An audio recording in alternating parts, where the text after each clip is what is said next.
Hi partner, Golden Illustration 2, Goodwill. அடுத்து ஒரு assertion reasoning question. குட்வில்னு சொல்லும்போது goodwill is valued at the time of reconstitution of the firm. அது என்ன reconstitution of firm? ஏற்கனவே படிச்சிருக்கோம். Admission of partner, retirement of partner or death of the partner, change in profit sharing ratio, அந்த நேரத்தில் எல்லாம் fame reconstitute பண்ணுறோம். அந்த நேரத்தில் குட்வில் நம்ம கால்குலேட் பண்ணுறோம். அது செல்ஃப் ஜெனரேட்டட் குட்வில். அதை சொல்கிறான் பாரு, reconstitution of firm because gaining partners have to compensate the sacrificing partners.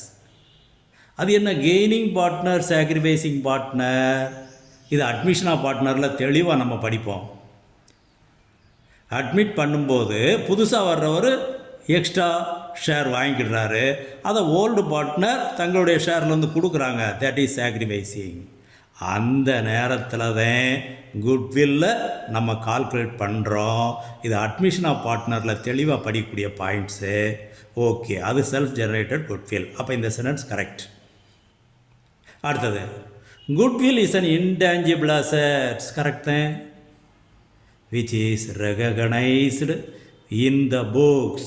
Recognised in the புக்ஸ்னால் புக்கில் எழுதுறது. எப்போ எழுதுவாங்க? Books of account if an amount is paid for it. அதுக்கு பணம் கொடுத்தாத்தே எழுதணும். இது பர்ச்சேஸ்டு குட்வில் படிச்சிருக்கோம். அப்போ இதுவும் கரெக்ட் தான். ரெண்டும் கரெக்ட் தான். ஆனால் ரெண்டுமே நம்ம self generated goodwill, purchased goodwill தனித்தனியாக இருக்குது. அப்போது assertion correct, reason correct, but reason is not correct explanation for this. Then A is the correct answer. ரெண்டுமே correct. not correct explanation of assets. Okay, right, okay, thank you.